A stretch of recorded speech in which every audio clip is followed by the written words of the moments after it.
اس طرح قابیل کو دفن کا طریقہ معلوم ہوا۔ اس نے بھی گڑھا کھودا اور حابیل کی لاش کو اس میں دبا دیا۔ وہ اپنے کیے پر نادم ضرور تھا، لیکن اس نے اللہ سے معافی نہ مانگی، جبکہ انسان کے لیے ضروری ہے کہ اس سے کوئی گناہ ہو جائے تو اللہ سے معافی مانگے۔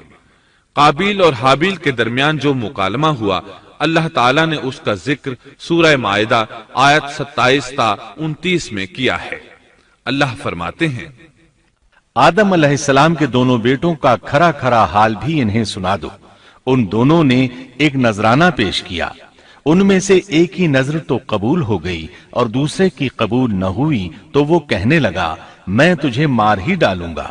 اس نے کہا اللہ تقوی والوں ہی کا عمل قبول کرتا ہے، گو تو میرے قتل کے لیے دسترازی کرے، لیکن میں تیرے قتل کے لیے ہرگز اپنا ہاتھ نہیں بڑھاؤں گا۔ میں تو اللہ تعالی پروردگار عالم سے خوف کھاتا ہوں، میں تو چاہتا ہوں کہ تو میرا گناہ اور اپنا گناہ اپنے سر پر رکھ لے اور دوزخیوں میں شامل ہو جائے، ظالموں کا یہی بدلہ ہے۔ اس کا مطلب یہ تھا کہ تیرے اور گناہوں کے ساتھ میرے قتل کا گناہ بھی تیرے ذمہ لگے اور تو ظالموں میں سے ہو جائے۔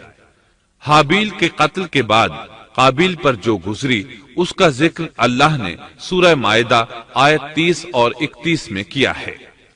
پس اسے اس کے نفس نے اپنے بھائی کے قتل پر آمادہ کر دیا اور اس نے اسے قتل کر ڈالا، اس سے وہ نقصان والوں میں سے ہو گیا۔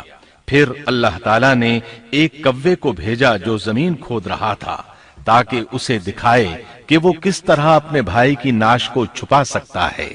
وہ کہنے لگا ہائے افسوس، کیا میں ایسا کرنے سے بھی گیا گزرا ہو گیا کہ اس کوے کی طرح اپنے بھائی کی لاش کو دفنا دیتا، پھر تو بڑا ہی پشیمان اور شرمندہ ہوا۔ امام احمد، ترمذی اور ابو داود نے سیدنا سعد بن ابی وقاص رضی اللہ عنہ سے روایت کی ہے کہ انہوں نے سیدنا عثمان رضی اللہ عنہ کی شہادت کے فتنے کے وقت فرمایا، میں گواہی دیتا ہوں کہ رسول اکرم صلی اللہ علیہ وسلم نے فرمایا تھا، ایک بہت بڑا فتنہ رونما ہوگا، اس میں بیٹھنے والا کھڑے ہونے والے سے بہتر ہوگا اور کھڑا ہونے والا چلنے والے سے بہتر ہوگا اور چلنے والا دوڑنے والے سے بہتر ہوگا۔ کسی نے کہا اگر کوئی میرے گھر میں داخل ہو کر میری طرف ہاتھ بڑھائے تاکہ وہ مجھے قتل کر دے تو آپ صلی اللہ علیہ وسلم نے فرمایا تو آدم علیہ السلام کے بیٹے کی طرح قتل ہو جا، یعنی اس فتنے میں قتل ہو جانا، حابیل کی سنت پر عمل کرتے ہوئے خود ہاتھ نہ اٹھانا، قاتل کہلانے کی بجائے مقتول ہونے کو پسند کرنا۔ اسی طرح مسند احمد کی ایک روایت میں ہے، رسول اللہ صلی اللہ علیہ وسلم نے فرمایا، دنیا میں جب بھی کوئی ظلم سے قتل ہوتا ہے تو اس کا گناہ آدم علیہ السلام کے پہلے بیٹے قابیل کی گردن پر ضرور ہوتا ہے، اس لیے کہ وہ پہلا شخص ہے جس نے ظالمانہ قتل کی ابتدا کی اور یہ ناپاک طریقہ جاری کیا۔ اس حدیث سے اس جرم کی نوعیت کا بخوبی اندازہ ہوتا ہے کہ اللہ تعالیٰ نے اس کو صرف ایک قتل قرار نہیں دیا بلکہ اس کو ایک گھناؤنی حرکت قرار دیا۔ قیامت تک آنے والے لوگ جو اس گناہ کے مرتکب ہوں گے ان کا کچھ گناہ قابیل کے حساب میں ڈالا جائے گا۔ حابیل کو قتل کرنے کے بعد قابیل نے اپنی بیوی کو ساتھ لیا اور دور دراز نرم زمین کے پاس جا کر رہائش پذیر ہو گیا اور آدم علیہ السلام کے سامنے تک نہ ہوا۔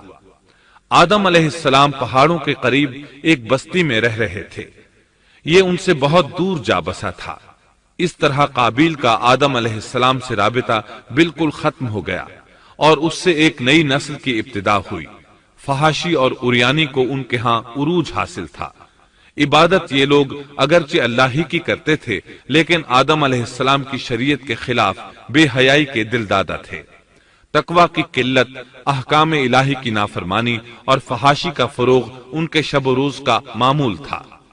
اس کے بعد لوگ دو گروہوں میں تقسیم ہو گئے، شریر اور برے لوگ قابیل کے ساتھ مل گئے اور آدم علیہ السلام کے دیگر بیٹے اور نیک لوگ آدم علیہ السلام کے ساتھ مل گئے۔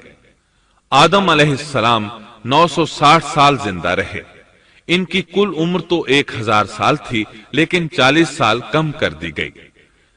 سیدنا ابو ہریرہ رضی اللہ عنہ بیان کرتے ہیں کہ رسول اللہ صلی اللہ علیہ وسلم نے فرمایا، جب اللہ نے آدم علیہ السلام کو پیدا فرمایا تو ان کی پیٹھ پر ہاتھ پھیرا، اس طرح قیامت تک جتنے انسان پیدا ہونے والے تھے ان کی روحیں وجود میں آ گئیں۔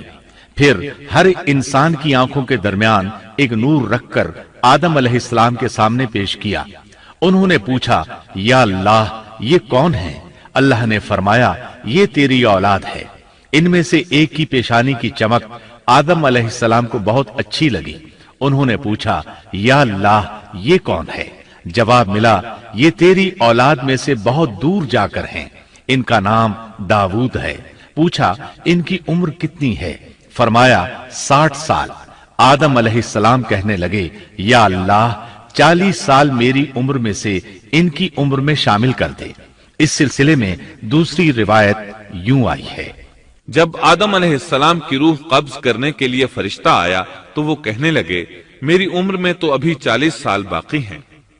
اس وقت ان کی عمر 960 سال تھی۔ انبیاء اپنی عمر سے واقف ہوتے ہیں۔ فرشتے نے کہا، کیا آپ کو یاد نہیں آپ نے اپنی عمر کے 40 سال اپنی اولاد داؤد کو ہبہ کر دیے تھے؟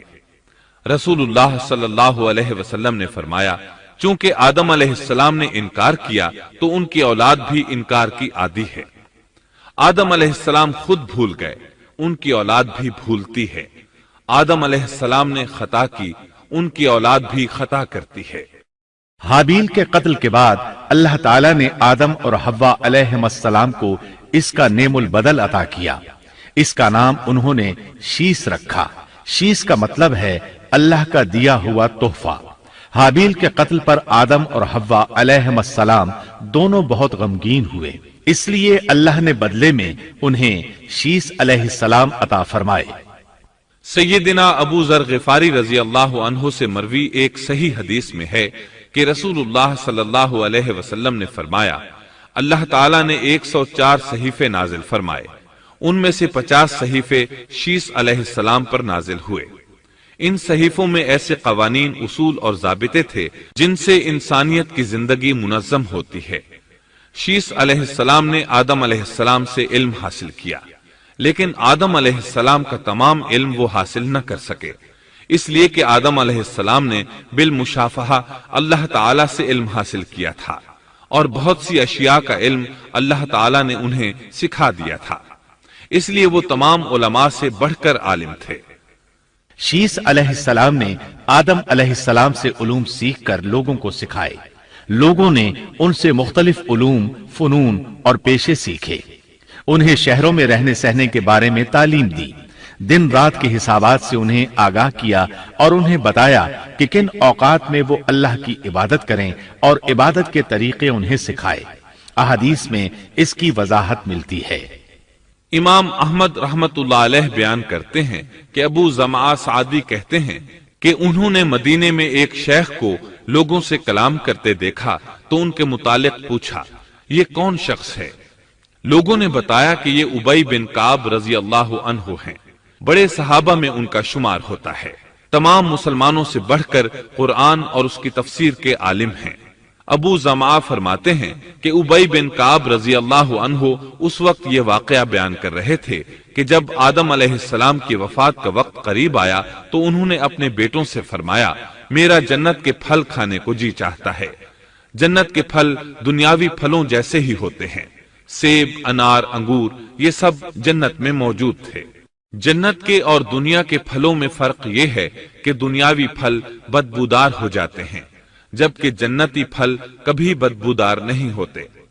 اسی طرح دنیاوی پھلوں کا ذائقہ عارضی ہوتا ہے، جبکہ جنتی پھلوں کا ذائقہ ہمیشہ برقرار رہتا ہے۔ اس لیے آدم علیہ السلام نے چاہا کہ وہ جنت کے پھل کھائیں، چنانچہ ان کے بیٹے تلاش میں نکل گئے۔ انہوں نے اپنے ساتھ کلہاڑے، کدالیں اور ٹوکریاں لے لی۔ راستے میں انہیں فرشتے ملے، ان کے پاس آدم علیہ السلام کا کفن اور خوشبو وغیرہ تھی۔ انہوں نے پوچھا، آدم کے بیٹو کس چیز کی تلاش میں ہو، کہاں جا رہے ہو؟ انہوں نے جواب میں کہا، ہمارے والد مریض ہیں، انہیں جنت کے پھلوں کی خواہش ہے۔ فرشتے ان کے سامنے انسانی شکل میں آئے تھے، ان کی بات سن کر بولے، واپس جاؤ، تمہارے والد فوت ہونے کے قریب ہیں، اب ان میں اتنی طاقت نہیں رہی کہ پھل کھا سکیں۔ جب فرشتے آدم علیہ السلام کی روح قبض کرنے کے لیے آئے تو حوا علیہ السلام نے انہیں پہچان لیا۔ وہ بلند آواز سے آدم علیہ السلام کو پکارنے لگی، ان کے ساتھ چمڑ گئیں۔ آدم علیہ السلام بولے، مجھ سے الگ ہو جاؤ، پہلے بھی مجھے تمہاری وجہ سے مصیبت پہنچی تھی، میرے اور میرے رب کے فرشتوں کے درمیان سے ہٹ جاؤ۔ پھر فرشتوں نے آدم علیہ السلام کی روح قبض کی، انہیں غسل دیا، کفن پہنایا، خوشبو لگائی، آپ کی قبر کھودی، پھر انہوں نے آدم علیہ السلام کی نماز جنازہ ادا کی، اس کے بعد انہیں قبر میں اتارا، پھر اوپر مٹی ڈال دی اور بولے، آدم کے بیٹو، تمہارے لیے یہی طریقہ ہے۔ اس وقت تک لوگ کفن دفن کے احکامات سے واقف نہیں تھے، انہیں علم نہ تھا کہ قابیل نے اپنے بھائی کو کیسے دفن کیا تھا، اس لیے فرشتوں کو بھیجا گیا تاکہ تدفین کا طریقہ بتا دیں۔ تو اس طرح انسان کو دفن کرنے کا طریقہ معلوم ہوا جو فرشتے لے کر آئے تھے۔ آدم علیہ السلام نے اپنی 960 سال کی مکمل زندگی میں سوائے اس درخت کا پھل کھانے کے اور کوئی خطا نہیں کی۔ یہ تھا ہمارے باپ سیدنا آدم علیہ السلام کا اسوہ اور سیرت طیبہ کا حال۔ آپ کی وفات کے 1 سال بعد حوا علیہ السلام بھی وفات پا گئیں۔ Thanks for watching. Don't forget to like, comment, share and subscribe to